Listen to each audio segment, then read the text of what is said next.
Yesterday, Ukrainian forces executed a complex, multi-layered deep strike, resulting in an estimated $3 million of damage to Russian logistics. The operation successfully neutralized a high-value fuel train located 35 kilometers behind established front lines. Characterized by its extreme range and sophisticated electronic warfare countermeasures, the strike led to the confirmed destruction of 660,000 liters of fuel and significant damage to the railway infrastructure. The ensuing explosion created a visible radius of 15 kilometers, with a smoke plume reportedly rising 100 meters. The mission was spearheaded by operators from Ukraine's elite Ronin drone unit, who coordinated with 3 other specialized groups. The primary goal was to cut off a critical logistical supply line.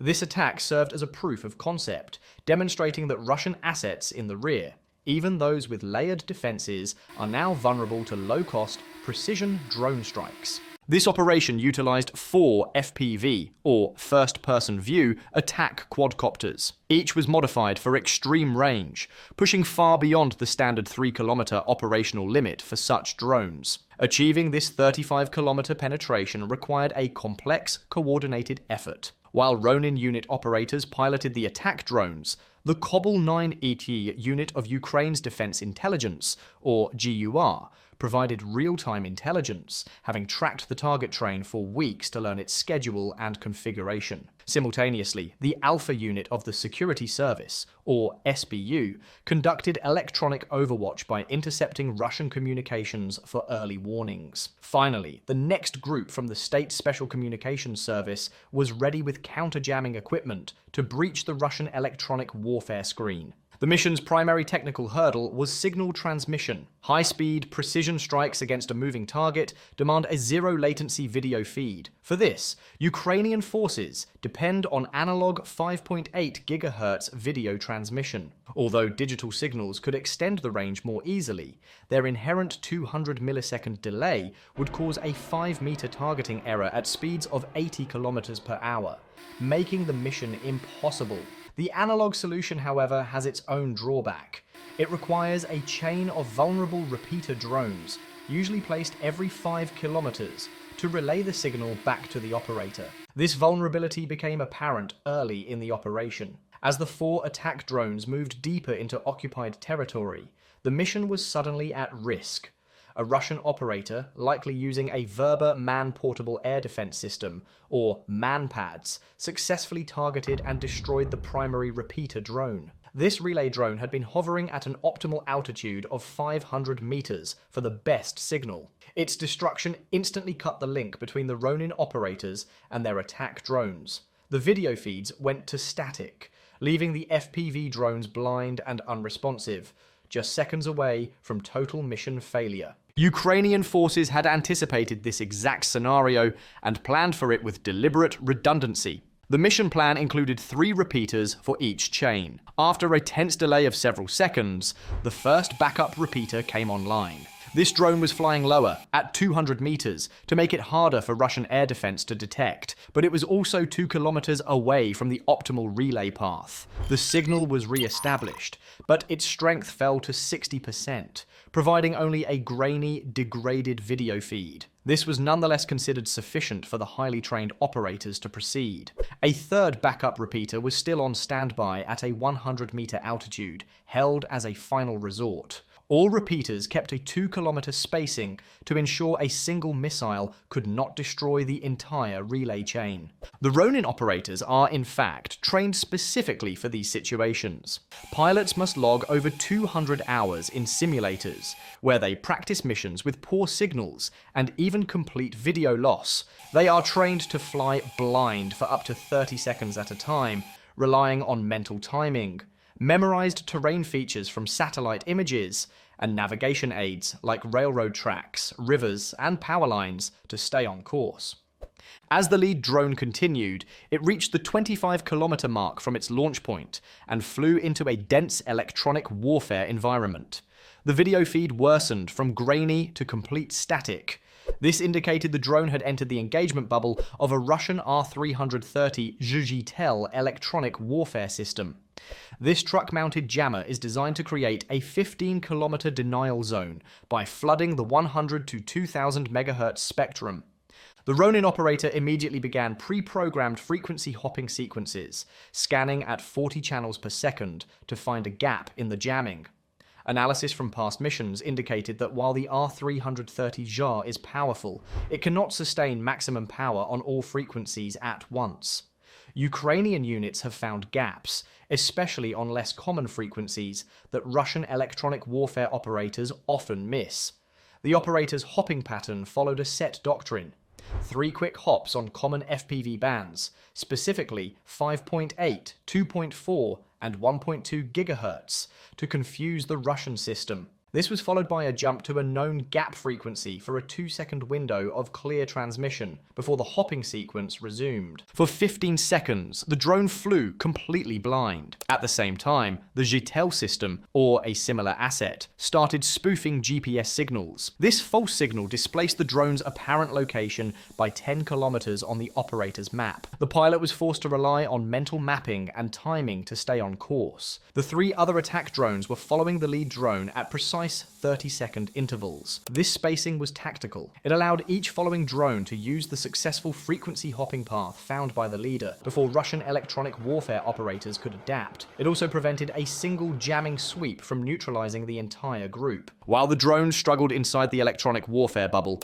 the Ukrainian Next Group activated its own counter-EW system. This was a calculated risk. It involved a brute force, powerful, and directional transmission designed to burn a hole through the Russian jamming. The transmission briefly exposed Ukrainian emission sources to Russian sensors on Russian detection systems for 30 seconds. Ukrainian intelligence had calculated the average Russian artillery response time in this sector at 45 seconds, from detection to the first impact. This 30-second transmission window gave them a 15-second safety margin, which was deemed just enough time to push the drones through the 10-kilometer jamming zone before the team had to relocate. The gamble paid off. The video feed returned, heavily fuzzed, but functional. The operator identified the railroad tracks below and immediately dropped the drone's altitude to just 50 meters. He would now use the steel rails as an infallible navigation guide, one that could not be spoofed by electronic warfare. The R-330 ZHA was just the first layer of defense. Russian forces had detected the incoming threats. The Kastuka-4, a massive electronic warfare system capable of detecting drone control signals at 150 kilometers, acquired a solid track on the drones. The Kastuka-4 crew immediately directed a Pantsir S-1 air defense system onto the targets. The Pantsir's radar locked onto the lead drone, and its automated fire control system calculated an intercept solution. A missile launch was imminent. In response, Ukrainian forces initiated a pre-planned countermeasure. They launched 6 small decoy drones, reportedly costing only $200 each, and equipped with simple corner reflectors. These decoys were designed to generate a radar cross-section far larger than their actual size, making them appear as high-priority threats. 4 of the 6 decoys activated correctly. The Pantsir's targeting computer was suddenly presented with 10 contacts, 4 real and 6 decoys. The Russian operator chose to engage, wasting 8 of the system's 12 available missiles on 4 non-viable targets. This left the Pantsir with only 4 missiles and a 20-minute reload time. Despite the wasted missiles, the Pantsir's twin 30mm autocannons remained a lethal threat. The real attack drones immediately executed the next phase of their plan. All 4 drones dropped their altitude to just 10 meters, skimming the grass. This altitude is below the Pantsir S-1's minimum engagement altitude of 15 meters. At that low level, its radar cannot separate the drones from ground clutter. This maneuver, however, is exceptionally dangerous. Flying at 80 kilometers per hour, just 10 meters off the ground, all with a degraded video feed, requires precise memorization of the terrain. Ronin pilots had studied satellite photos for this exact route, practicing in simulators to learn the location of every single power line, tree, and bump in the terrain. As the drones closed in, the Russian Kastuka-4 continued to track their analog control signals. While it could detect the feeds, it could not effectively jam them. Analog signals exhibit what is known as graceful degradation. This means that even with 80% interference, an operator can still make out 20% of the picture. A digital signal, by contrast, would have been cut off completely. 4 kilometers from the target, the fuel train's crew finally received a warning about the inbound drones. The locomotive's engineer engaged the throttle, trying to accelerate from its 40 km/h cruising speed. A moving target significantly complicates the final attack phase, dropping the probability of a successful hit from an estimated 90% down to just 30%. At the 2-kilometer mark, the final layer of Russian defense activated. This was a train-mounted Pole 21 jammer. The system created a localized electromagnetic bubble, instantly cutting off all GPS and GLONASS satellite navigation and disabling the drone's magnetic compasses. However, the analog video feed, though now almost entirely static, continued to transmit. The operators were now flying purely by visual reference, using the railroad tracks as their highway to the target. The train was accelerating, now reaching 45 km/h. The lead operator, peering through the heavy static, began counting the cars. The primary target was the lead fuel car, as a strike there would ensure the fire spread backward along the train. He mentally marked the third car behind the locomotive. The Pole 21's interference finally overwhelmed the analog signal, and the video feed dissolved completely. The operator was now flying on memory and instinct for the final 3-second terminal run. At 4:32 a.m., the first drone, armed with a warhead derived from an RPG-7, slammed into the lead fuel tanker. The shaped charge detonated, punching through the steel and igniting 60,000 liters of diesel fuel in a catastrophic explosion. The train's emergency brakes automatically engaged, bringing the entire convoy to a halt. At 4:32 and 30 seconds a.m., the second drone, which had been following its leader, arrived. Its operator used the massive smoke plume from the first impact as a reference point. Guided by the tracks and a mental countdown, the drone struck the fourth car, ensuring the fire would bridge the gap and spread. At 4:33 a.m., the third drone arrived. Its operator was facing a wall of black smoke and flames that completely overwhelmed the drone's thermal camera. Relying on the pre-mission study of the train's configuration, the operator flew blind through the smoke. He emerged just 50 meters from the target and corrected his course in the final second to strike the seventh car. At 4:33 and 30 seconds a.m., the fourth and final drone executed the most difficult attack. The train was now a complete inferno, but one fuel car at the rear was still intact. The operator pushed the drone into the black smoke, counting down from his last visual reference point, and successfully struck the final tanker. The operation was a total success. All 11 tankers, carrying 660,000 liters of fuel, were destroyed.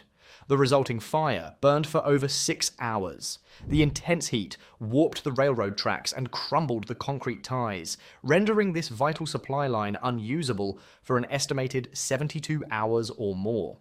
The tactical assessment indicates that 4 drones, with a total cost of approximately $12,000, successfully destroyed an estimated $3 million in fuel and logistical infrastructure. The strategic assessment, however, is even more significant. The operation serves as a proof of concept that Ukrainian-developed drone tactics and multi-unit coordination can overcome layered, active, and passive Russian defenses, even 35 kilometers into occupied territory. For Russian logistics officers, this operation demonstrates a new reality. No train, depot, or bridge within this range is secure.